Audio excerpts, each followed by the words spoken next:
Video is already live. Okay. When there's a screen up here for me to either email you a link or to go live, Okay. I can't add you. I have to back all the way out of it and redo it. Oh. I can't just go around it. It's not a separate screen, I guess you'd say. We'll wait till we get the upgrades done. No, I'm not waiting. Damn it. I want it done now. Okay. Being the complete immature child that I am, I want it done now. I want a candy bar now. I want ice cream. I want ice cream now. Hang on.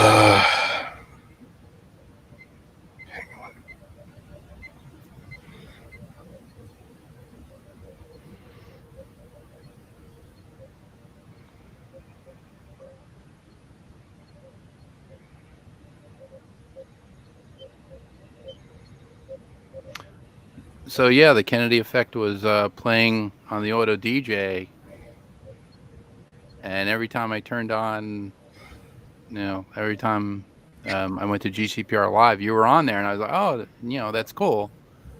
And but then, it doesn't shut off then, yeah. No, it does. It doesn't shut off. Yeah, you could shut it off. There is a remote. There's like a remote link that you can put, I believe, on your computer to turn it on and turn it off. So I have to find that out. Is that the kind of thing that having our own server would make easier, or does it not matter? Yeah, it would make it easier having our own server. I was playing around with the server, which is not to bust you about the server. I'm just asking a question. No. I built a server with Windows 7 over the weekend. Actually, I built it with Ubuntu, and but that sounds like a but. Ubuntu now. No, it sounds like a but. No, it sounds like there's a but coming. Like I built it with this, and I was waiting for the but yeah. It was a little bit. I had used Ubuntu many years ago, and like when it first came out with a dual boot on Windows, and then I was like, I'll just, because the computer can use Windows 7, and the license is activated for Windows 7. So I just built it with Windows 7 with no security updates or anything like that. But I figured, you know what, I'll just try it. And I was trying it, and I was like, okay, so we could put music, we could put all the shows onto the computer, and it would play through the server software, which is Winamp, it's called. Okay. So, but I have to play around with the encoder settings from Shoutcast. Once I play around with those settings and get Shoutcast into Winamp, and then try it, we should be able to use the Shoutcast app, and then we should be actually, on the internet. I really just have to get a switch, like a network switch. Right. And well, that would be good. Yeah. I don't have the money. Be nice. It was. That would be kind of nice, wouldn't it? So, yeah. I should turn that volume down. That would be smart of me. But then again, not really that smart. I am tired, though. I can tell you that. I figured, yeah. It's like I said before, I'm in first world problems, right? I got a roof over my head. I can feed myself. I made my first Jeep payment, and I'm not broke. Okay, so it's first world problems. I'm not hiding that in any way, shape, or form. It's just I'm just tired. I didn't sleep well last night, and I'm on call this week. I've already had to work. Right. So it's just, I just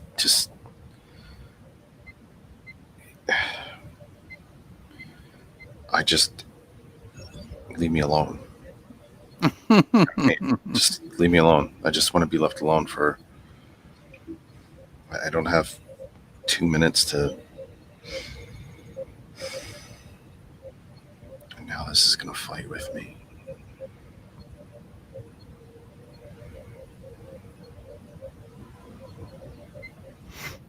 What's that about?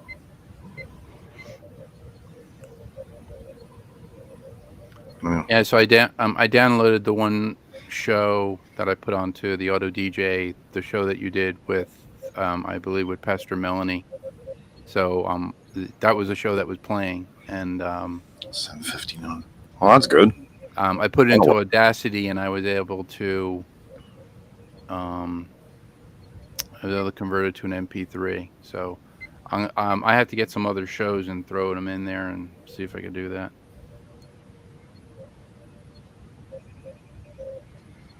Hopefully I can get Bob Kosh's stuff in there. That would be good.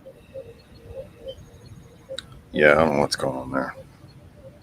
Yeah, I haven't called him. He said he sent me. Let's see. I have to see here. Bob Kosh.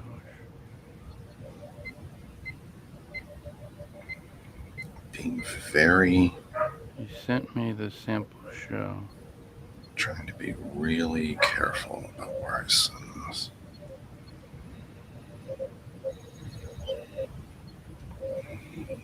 Oh, 8 o'clock. I should probably start. Oh. Yeah. Maybe we should. No, I'm just reading. I'm reading Bob's email to me.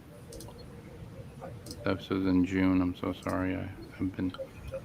All right. Let's go to work.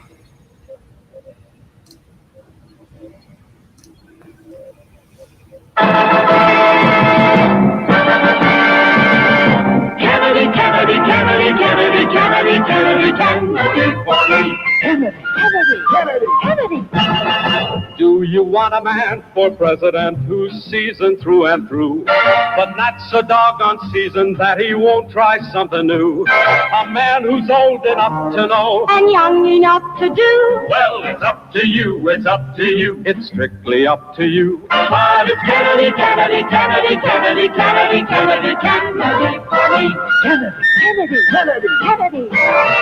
Do you want a man with spirit who is not afraid to fight? A man whose record shows that he will fight for what is right. A loyal man who'll bring the job a fresh new point of view. Well, it's up to you, it's up to you. It's strictly up to you. Because it's Kennedy for me. Kennedy. And do you deny to any man the right he's guaranteed to be elected president, no matter what his creed? It's promised in the Bill of Rights to which we must be true. So it's up to you, it's up to you. It's strictly up to you. And it's Kennedy for me. Kennedy. Do you like a man who answers straight, a man who's always fair? We'll measure him against the others, and when you compare, you'll cast your vote for Kennedy and the change that's overdue. So it's up to you, it's up to you, it's strictly up to you. And it's Kennedy for me. Kennedy.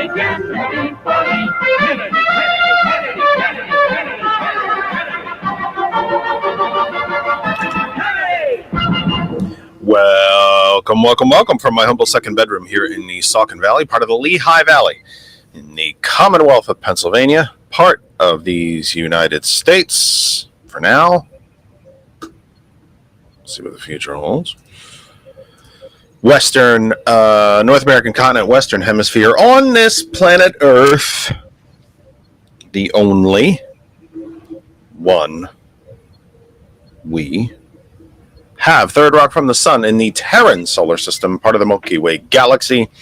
This is TKE Tonight, Kennedy Effect tonight for the 12th of August, 2024. Welcome to all. Let me quickly jump into the chats very, very quickly. I want to say welcome to Donna, welcome to Mike, welcome to Randall. If I'm missing anybody, yell at me, tell me.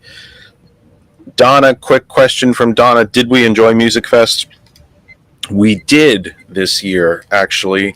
And we were actually quite sad that we didn't get to do more of it. with different obligations and work, and 4 days of it was completely lost to weather. But we did get there 3 out of the 12. It's not 12 days though, is it? It's like 11 days or something like that. So we did get there 3 out of the days for a few hours at a time. To be honest with you, my legs and my ankles and things hurt so much that after a while we can't even walk around anymore. We're just getting that old. I refuse to get a rascal, although I think it would be hilarious. I'd actually like to get a rascal, I'd like to get like an off-road rascal, like with really big, fat, knobby tires, and I could just like push people out of the way and things like that. But we did enjoy it. Very kind of you to ask, Donna. You also asked me last Friday, or Thursday, if memory serves, if I've cleaned my room.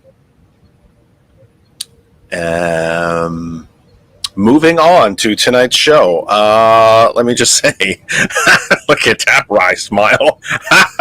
Because George knows the answer is no, I have not.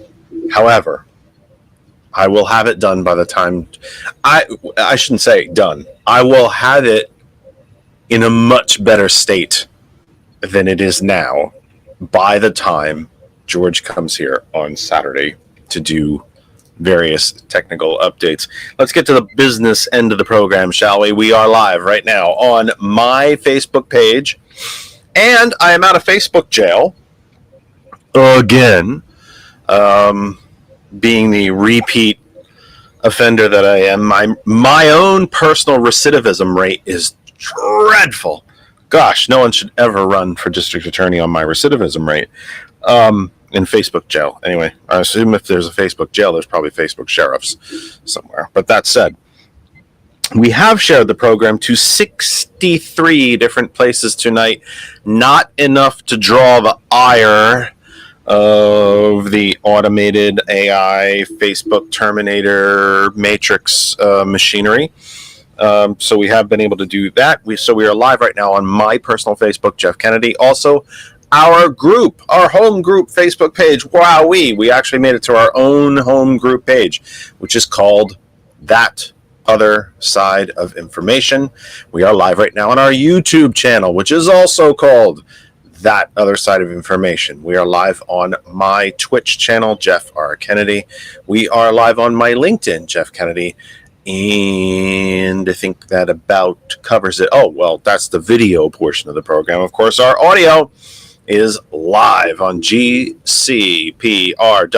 gcpr.live. That is our web address. It's already put in the chat. I hope you've had an opportunity to check it out.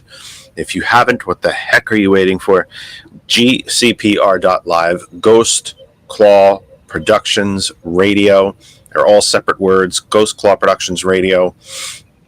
If you type in gcpr.live or Ghost Claw Productions Radio on your favorite search engine, I would happen to recommend DuckDuckGo, you will find us. You will find all of our social media. You'll find our website. You'll learn about our programs. Really excited to tell you, by the way, that we are expecting in the next probably month or so, as many as 3 new programs to be joining us in the next month or so, maybe 5 weeks, could be a little less, could be a little over. We're expecting 3 new programs to be joining us within the next few weeks. One focusing on the national healthcare issues system. Well, not really system because we don't have a system, but focusing on national healthcare. And I don't mean actual health. I mean the issue, the policy, the politics, the history of healthcare in this country. Cole Goodman will be joining the station. He's been a guest on the Kennedy Effect before, if you remember him at all. He will be joining the station with his own program as well. And then Lisa, what is the name of Lisa's program? What is it roughly about? Do you remember? One of them is My Turn to Talk. Right. That's right. That's one. So she's actually coming with 2 programs. So in a manner of speaking, where we have 4 new shows, 3 new hosts, which is kind of fun. It's interesting that we have so many. Oh, I just knocked something off my own desk. It's very interesting and fun, I think, really genuinely fun, that we have hosts on the station who can do more than one program because they are interested in more than one thing. And that's awesome. I wish I had more time. I would love to join Rules of Nerdquisition one night. I'm a geek. I'm a complete science fiction geek myself, so I would love to do that one of these nights. The other show is Friendly Differences, it's called. So it's my turn to talk and Friendly Differences. And they should all be joining.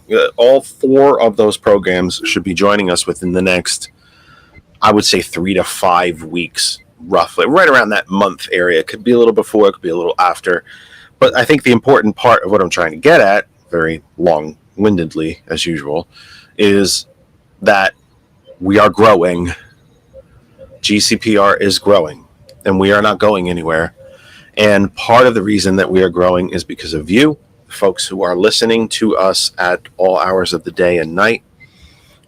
Speaking of which, from 11 p.m. Eastern Time, George, I gotta swear, one of these days I'm gonna memorize this bloody schedule.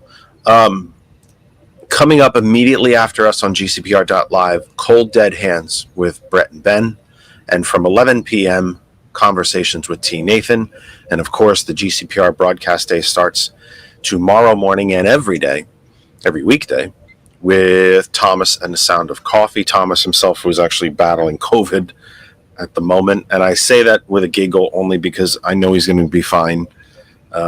This strain of COVID, though, and this is not what I originally meant to talk about, but I am going to say this as an almost pseudo PSA, if you will, that this strain of COVID is serious.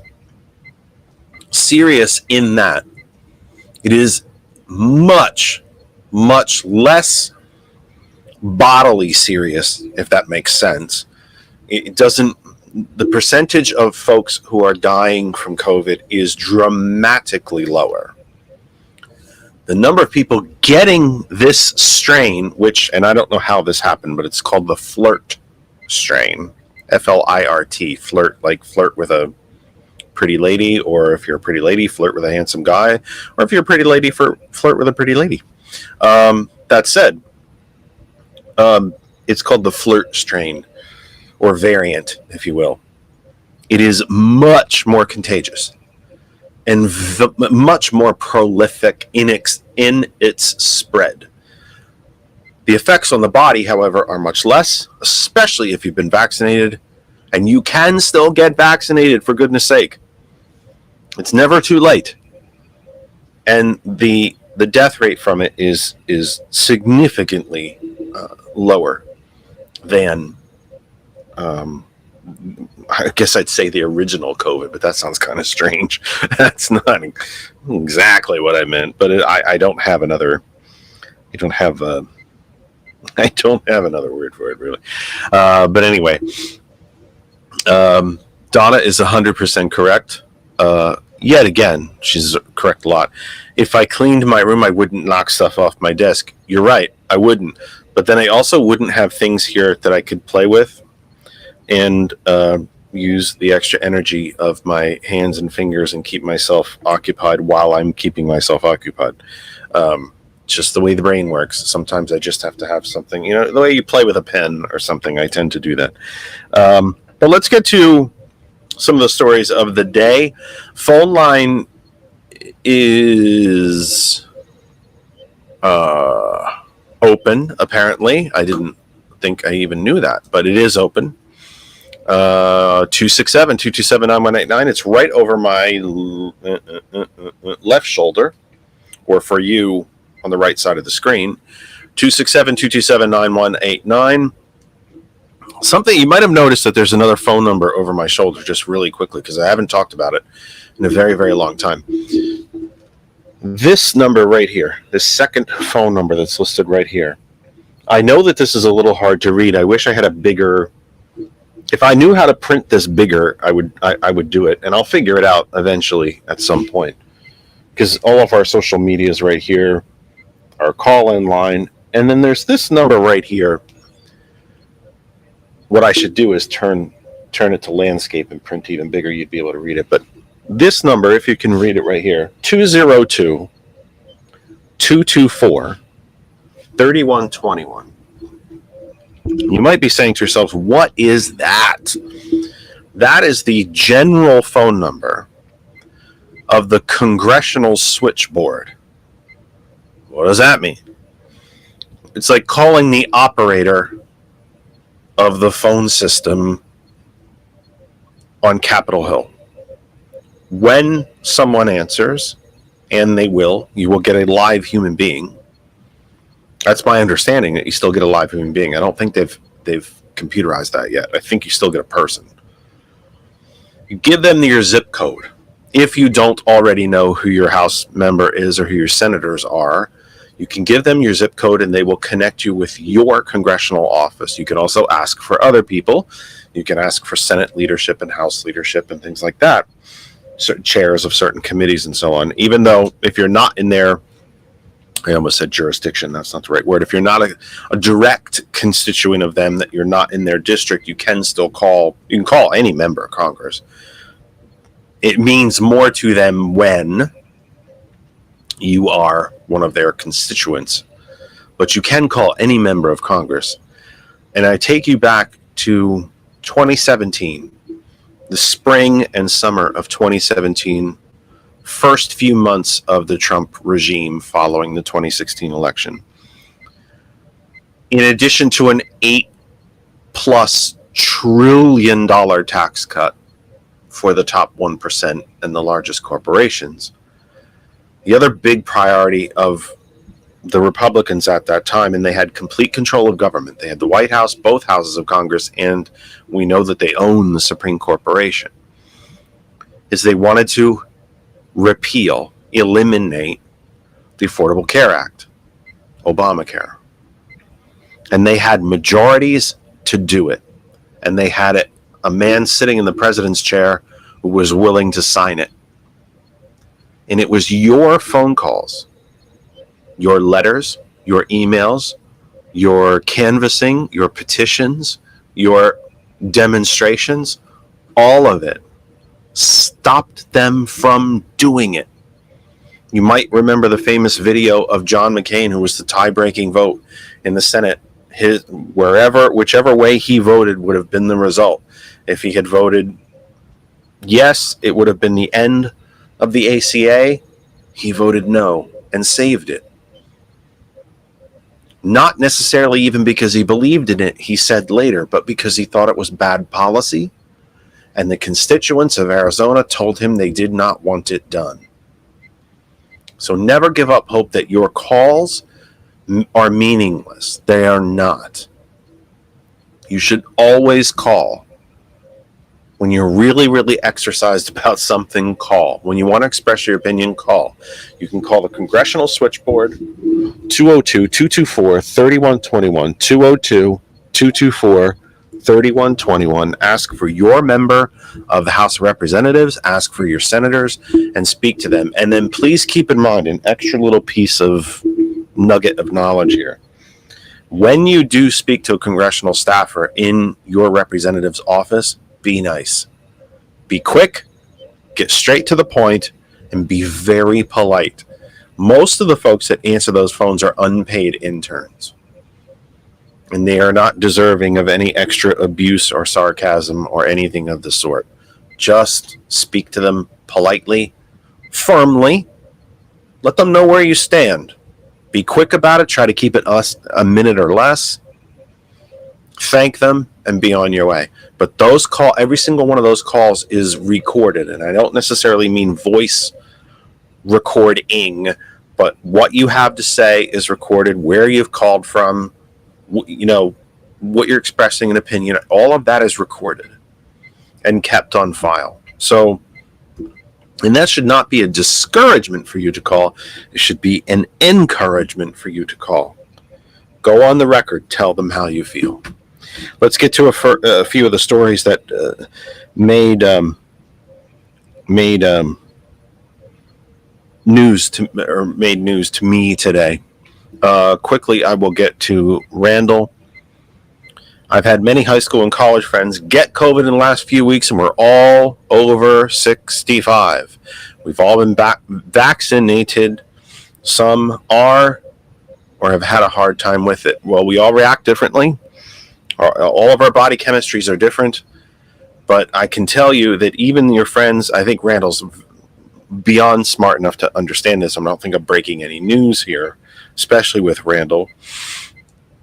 If those folks were not vaccinated and got it, they'd be having a hell of a lot tougher time than they're having now. But again, I don't think I'm breaking any news there, and I think Randall knows damn well I'm not breaking any news with that, but that's the fact. I've had 4 vaccinations. I still got COVID. It knocked me out for a month. And I had more than one doctor tell me, if you hadn't been vaccinated, you'd be dead. Period. And that was 4 years into this thing. It took Kristen and I almost 4 full years to get it. Well, we both got it, and we were basically down for a month. The one who suffered the most, though, probably was the dog, because we couldn't walk her anywhere. Because by the time I got to the steps to get her outside, I was already out of breath. I sure as hell couldn't take her anywhere. Let me get to some of the top stories. This has only come in the last couple minutes, and it's not something that I would normally carry or speak about because, frankly, I don't think he deserves the attention. Look, there's 8 billion people on the planet. I certainly can't tell you that 8 billion people are listening to us. I can't tell you that 8,000 are listening to us. But what I can tell you is that the number of folks who do listen to this program, I will not publicize things that I don't agree with or I don't believe in. I will publicize other points of view that I may not agree with, but things that I do not believe deserve even more publicity, I try to stay away from. One of which has been the presidential campaign of Robert F. Kennedy Jr. The whole of the Kennedy family. I don't know a single member of the Kennedy family who has even give a passive indifference to his campaign. They've all been exceptionally vocal that his campaign is not needed, not welcome, not wanted, and that they are not akin to it. They are not akin to it. It's kind of punny as I think about it. It's a bit of a pun. They have nothing to do with it. They're not supporting it in any way, shape, or form. So this comes today from the Associated Press, Michael Hill and Philip Marcello. Some of the names you're going to start to recognize. They do a lot of writing, some of these folks. Dateline, Albany, New York. A judge ruled Monday that independent presidential candidate Robert F. Kennedy Jr.'s name should not appear on New York's ballot, ruling that he falsely claimed a New York residence on nominating petitions despite living in California. I have had a handful, not many, I think 3 or 4 candidates for office in this election cycle approach me about being on the program. And as you are aware, or anyone who has been with the program before the GCPR days, we usually we usually devote this time of the year to candidates for state and federal office from anywhere in the country are welcome here, from either side of the aisle. They are welcome here if they're willing to answer the tough questions. We don't name call, we don't scream, we don't get in fights here. Anyone who comes here will be treated with respect, with the utmost of respect, because if you're coming here, you're donating your time. It's good for the audience, it's good for the program, and I'm always, always grateful. We have had Republican candidates on here before. I hope we will have them again. We've had, obviously, infinitely more Democratic candidates. I hope we'll have all them again. That said, candidates for federal office, which would be U.S. House, U.S. Senate, Vice President Harris is welcome here anytime. I'll squeeze her in somewhere in the program, but she's welcome here anytime. folks running for state, what you would call row offices, what we call them here in Pennsylvania, row offices, attorney general, treasurer, auditor general of the things like that. You're running for state legislature anywhere in this country, you're welcome here. I've had a handful of folks approach me who are third party or independent candidates running for different various offices, and I've refused them all.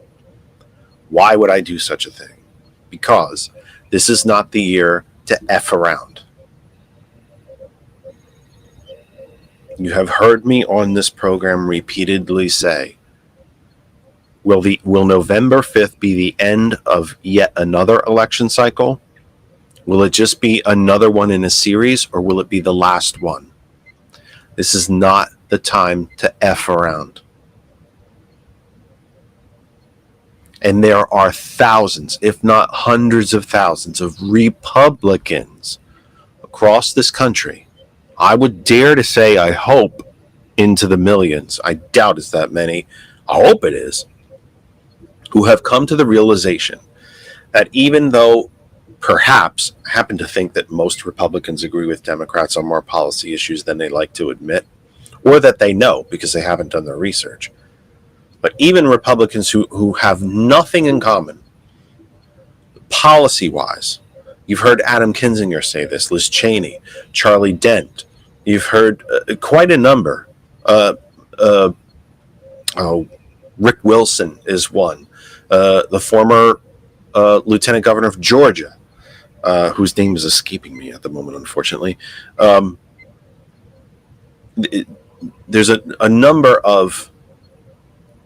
Oh, the one who's on with Morning Joe all the time, Charlie Sykes. Quite a famous roster of Republicans. Some who still consider themselves Republicans, some who have left the party, who have said, I don't have a single policy agreement with Joe Biden, but I agree that democracy should continue. And they have transferred that support from him to Vice President Harris, because they know that this is not the year to F around. We are either going to continue democracy or we're not. And that's why I have given no space to third-party candidates here, and will not through this election cycle. When Trump is thoroughly defeated, after he passes away, and for the sake of his family, I hope it comes naturally. I wish no ill will toward him physically. I wish jail for him. I suppose that's ill will. But I wish nothing, I was as glad as anyone that he survived the egregious and outrageous attempt on his life. An un-American attempt on his life. But until he's defeated and he goes away and this cult dies with him, we don't have space to frack around here. It has to be a bilinear choice. It's either Republican or a Democratic candidate, period. We can't play around. So I've given Mr. Kennedy no space on this program. And I'm glad the election authorities throughout this country are giving him no space. Most of RFK Jr.'s money is coming from the same billionaires that fund Trump, because they seem to think Mr. Kennedy will take votes from what is now Vice President Harris, the Democratic nominee. Earlier, of course, they thought he would take them from Biden. The polling actually shows he's taking more votes away from Trump, because Jr. has seemed to tap into the conspiracy theory crowd. But I've given it no space here, but I thought that was an interesting little note. We don't have time to frack around with this. If you think democracy should continue, vote Democratic, period. Even if you don't agree with the policies. That's why I took a little bit of time to talk to you about the congressional switchboard. If you're a Republican out there who thinks democracy should continue, and you're going to hold your nose and vote Democratic and disagree with us on every single policy, then God bless you. That's America. That's debate. That's democracy. That's small d democracy. Use that phone number and call. I'm a Republican that voted for you. I don't agree with you. It's awesome. It's great. It's democracy. But at least you'll be able to make a call without getting jailed or rounded up and put in some kind of work camp. And by the way, let's remember too, that's not hyperbole. Trump himself has talked about work camps, detention camps, and he's used all three terms: work camps, detention camps, concentration camps. He's used all three terms.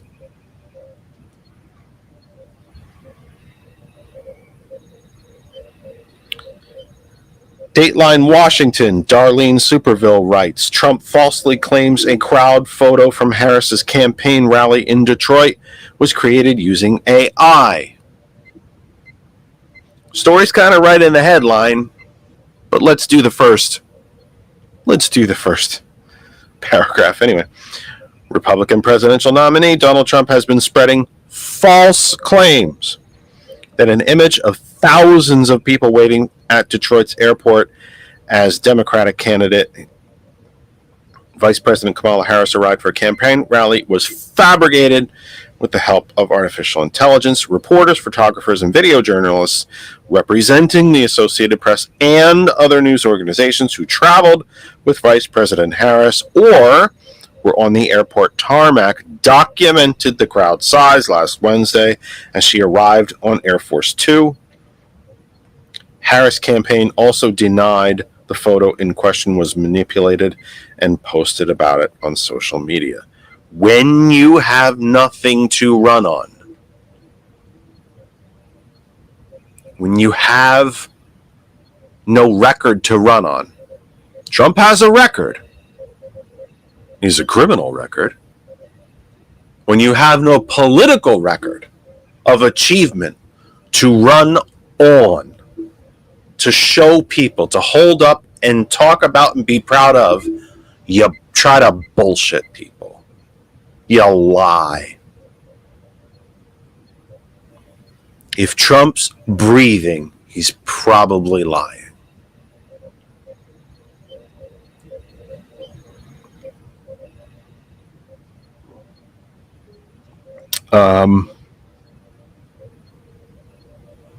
I'm mulling through a couple different ones because I don't think there was a gigantic story today.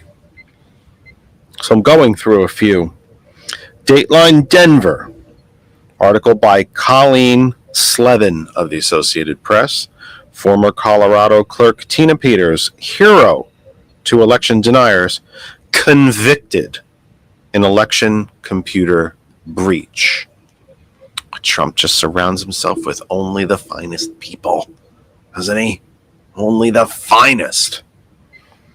Former Colorado clerk Tina Peters, a hero to election deniers, was found guilty by a jury on most charges Monday in a breach of her county's election computer system.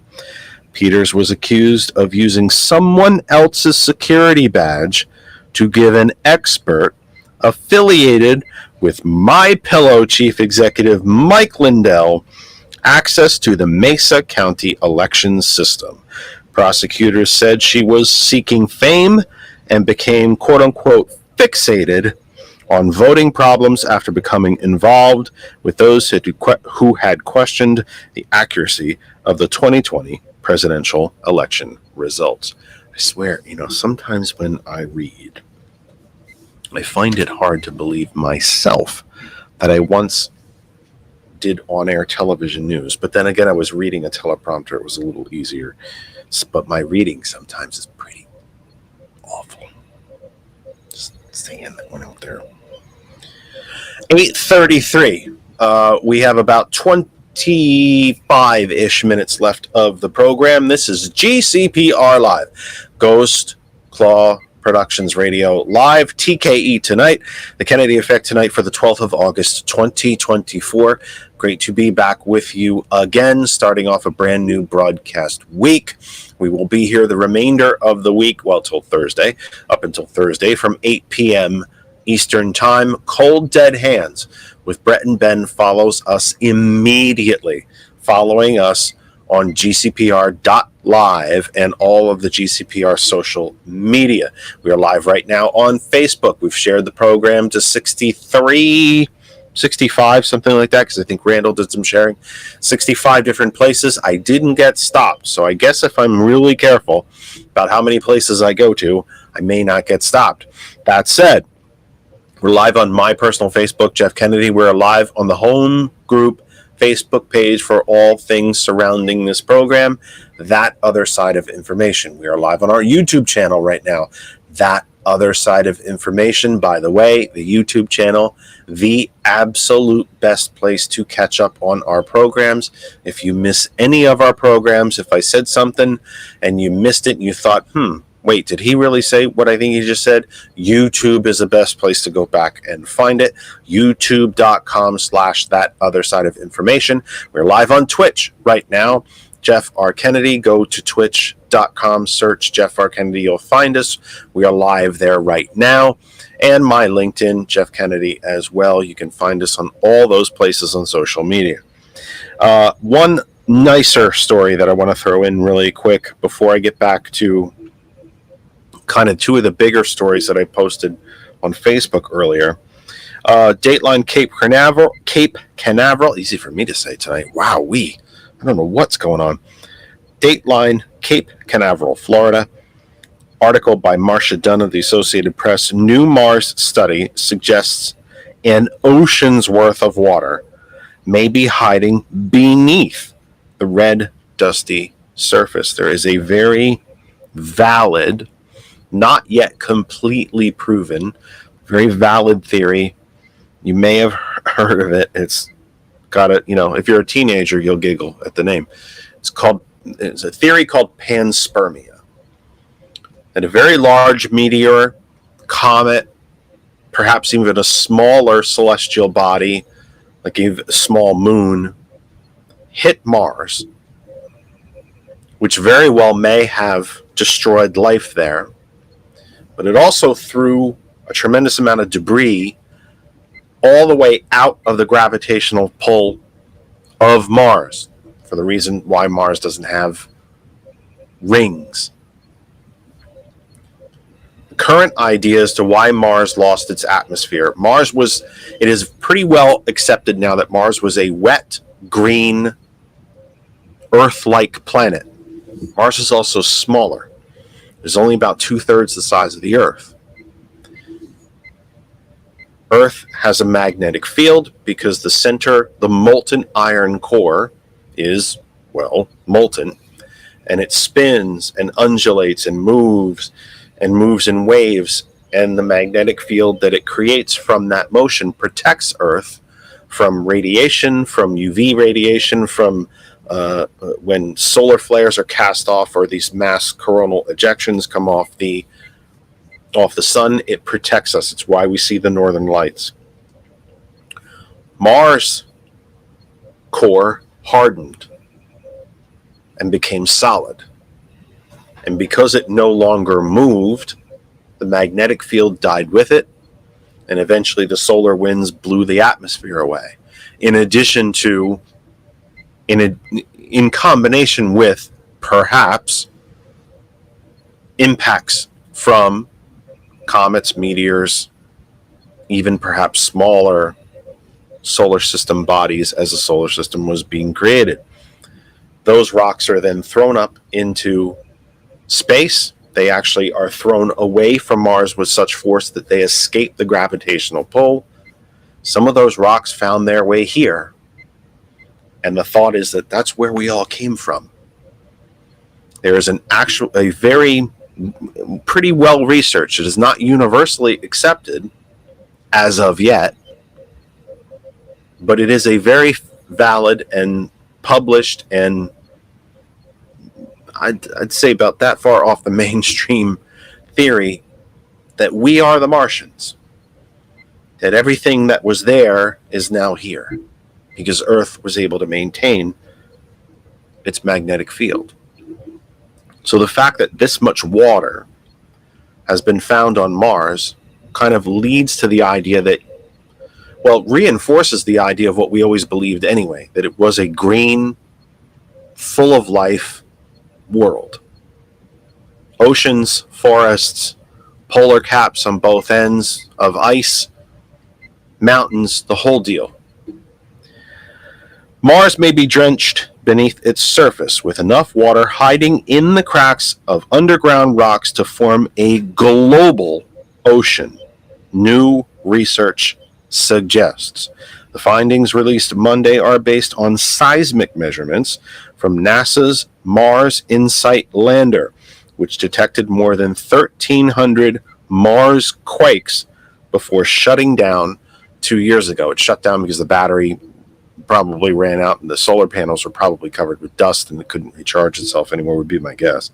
This water, believed to be 7 miles to 12 miles down in the Martian crust, most likely would have seeped from the surface billions of years ago when Mars harbored rivers, lakes, and possibly oceans, according to the lead scientist Vashon Wright of the University of California, San Diego's Scripps Institution of Oceanography. Just because Mars water may be sloshing around inside Mars does not mean it holds life, Wright said, which is probably true because it would be missing an awful lot of light. Light is necessary for life for the most part, although not completely. If you go to the deepest parts of the ocean where there is no light whatsoever, other than you find creatures that are bioluminescent, that create their own light. Light, some form of light, is generally necessary for life. I just thought that was a decent story to talk about something a little out of the norm, shall we say. Just a little bit something different. Let me get to a few of the stories that we put at our Facebook group that I thought were super important today. Let me just do this very quick too. A couple of stories that we did today, or that I posted today in the few kind of free minutes that I had here and there. One of the other reasons that I talked about, that's not the one I was looking for. One of the other reasons that I talked about calling the congressional switchboard and trying to illustrate what you can do with a phone call or an email or a handwritten letter. Handwritten letters are exceptionally effective for contact and expressing thoughts to your legislators. Any legislator, is that you can vote so many different ways beyond election day. And I don't just mean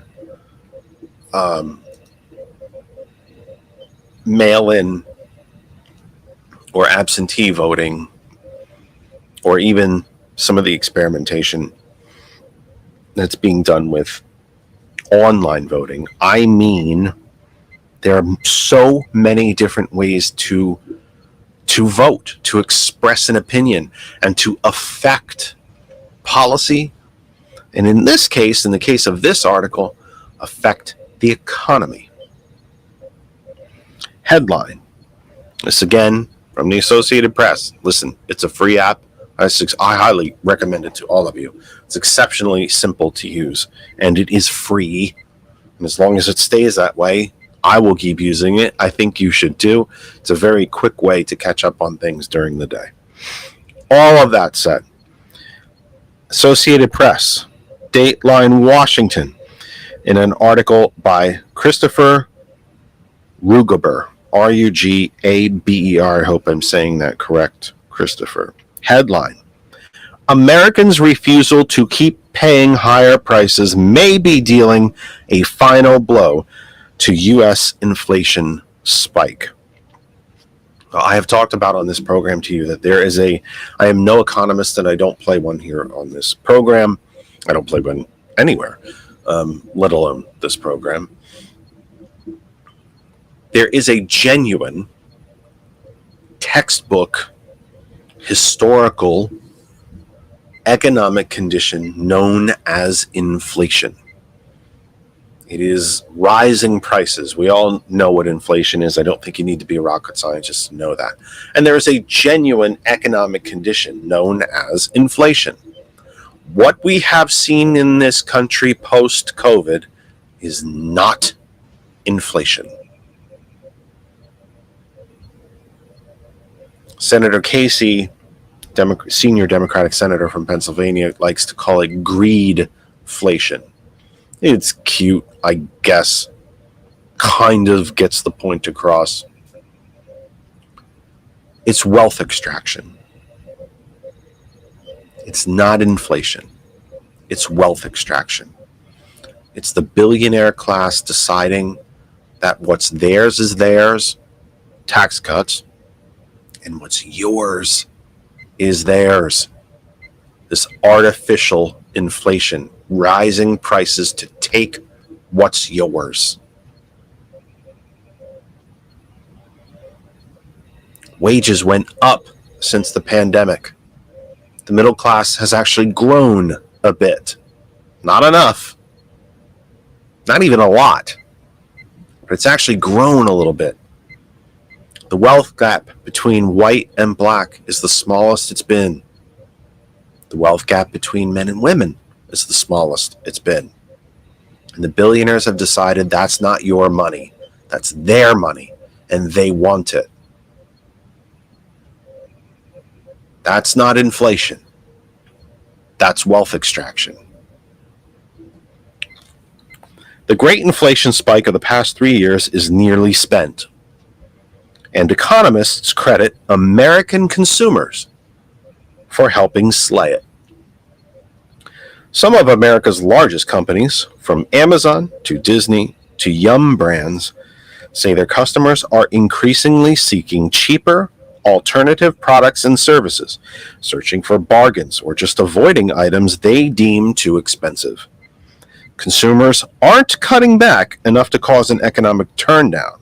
Rather, economists say, they appear to be returning to pre-pandemic norms, when most companies felt they could not raise prices very much without losing business.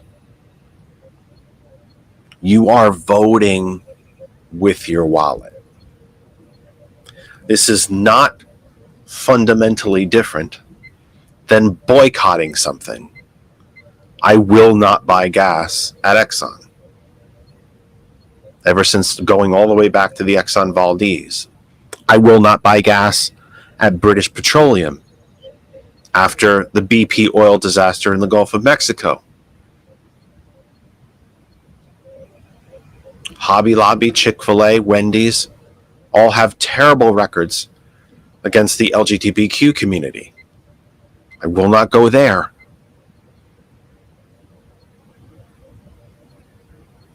And I'm sure there's companies and chains and so on that I do frequent that I don't know enough about some of the disgusting things that they do, and probably ones that I should be boycotting.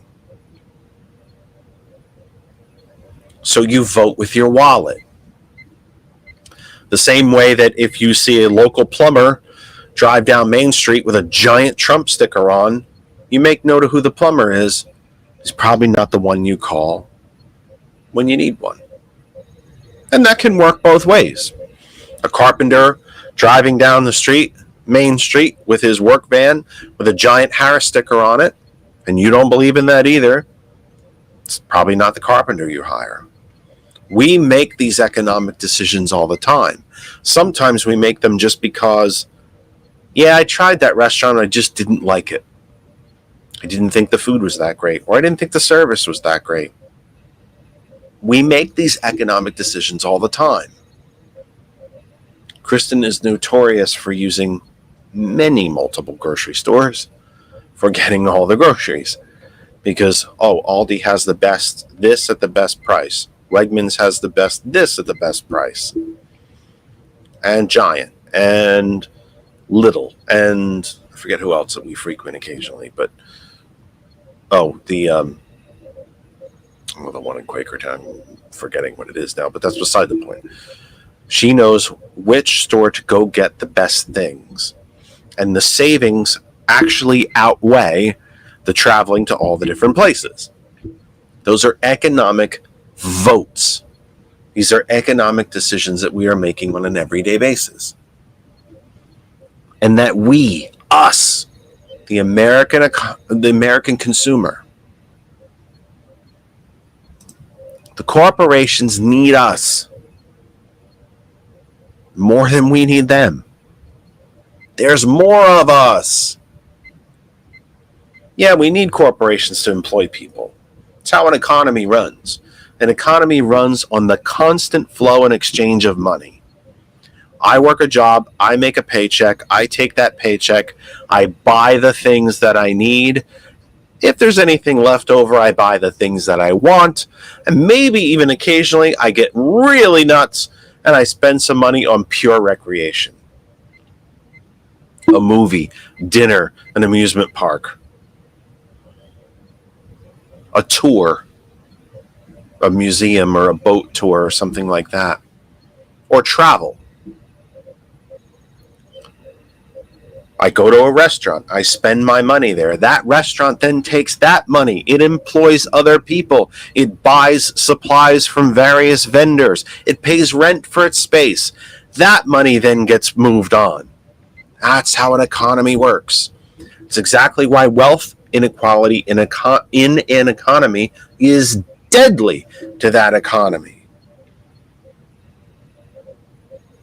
Almost every single night I tell you that 3 men in this and it's men, by the way, 3 men in this country have as much wealth as the bottom 200 million Americans. And they're not spending it, gang. They are not the ones driving this economy. They're the ones dragging it. But you all, you the American consumer, and oh, by the way, pretty damn sure there were some Republicans in there. You helped stop this wealth extraction. Now what we need to do is go backward. What does he mean by go backward? The inflation spike of the last 3 years may have leveled off. Some consumer prices have actually started to drop, but not enough. And it hasn't dropped enough. We can't stop until we go back to pre-pandemic prices, because the inflation that we have seen since is unjustifiable.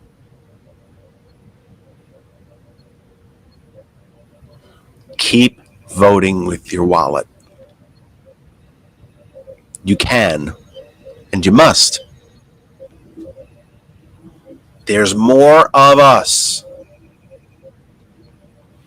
As huge a company as Amazon is, if we stopped using it, it wouldn't last anymore.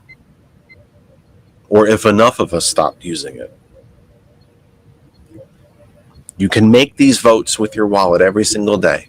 You do it. You may not even know that you're doing it, but you do it. You make these votes. It's like voting. You make these choices and you make these votes every single day. Randall mentions, well, a couple of things. Let me do this quick. I've been saying since my college days. You were in college in the 9th century? George, you got to see that one. Randall went to college for 905 years. That's fantastic. Talk about a professional student. Holy cow. I'm sorry, buddy. I'm just busting your chops. I know exactly what you mean. 1970-75, your wallet will make your figure correct. You're absolutely right. I'm busting you about that. 905 years in college. That is a hell of a... Jeez, how did you not flunk out? Do we still use that term, flunk? The American consumer economy accounts for 70% of the whole of the economy.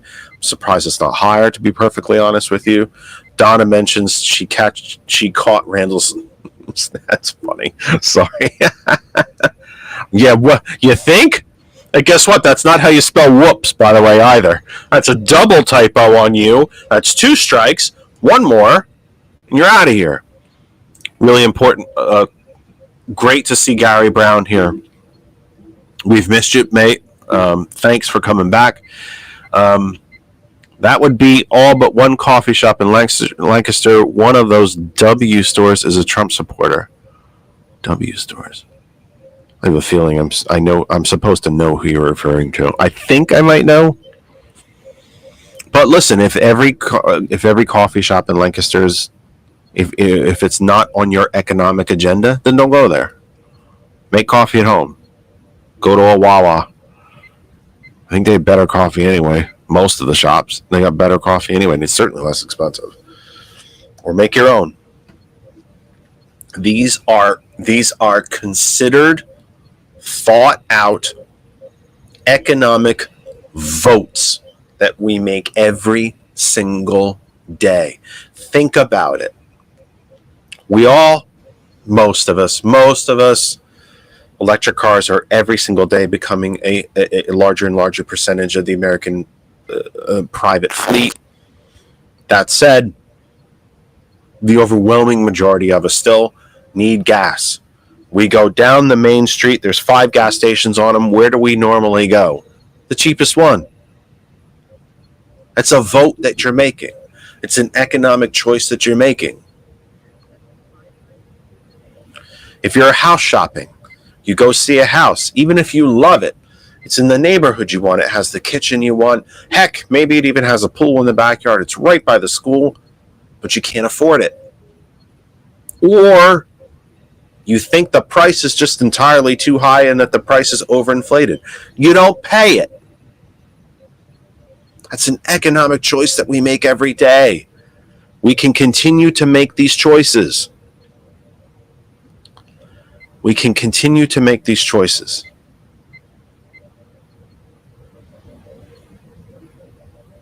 You go car shopping. You know you want a specific kind of car. You visit multiple dealerships of the same make and model because you want to see which one has the best price. That's capitalism. There's nothing wrong with it. But we make these economic decisions every day.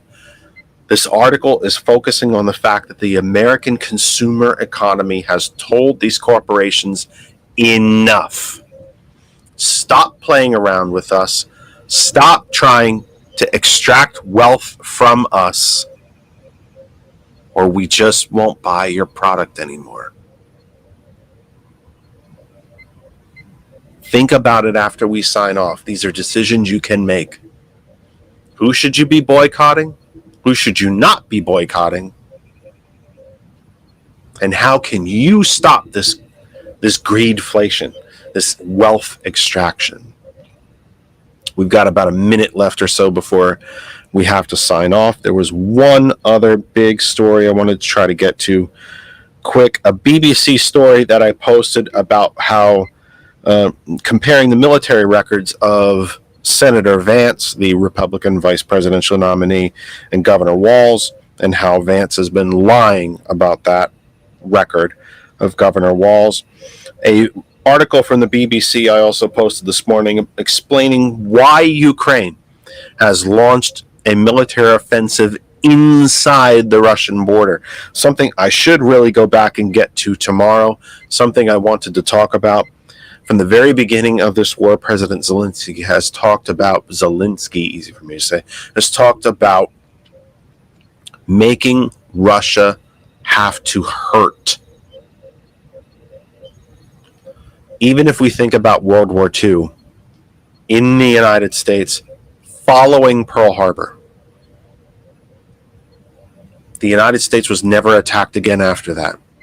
The Japanese did take, by the way, one of the lesser known facts of World War II. Most people know what the Aleutian Islands look like. It's a very long island chain that breaks off of Alaska, kind of comes down. Alaska almost looks like a very big comma. All the way out at the end of the Aleutians, the Japanese, which are American territory, the Japanese actually did take a couple of those islands.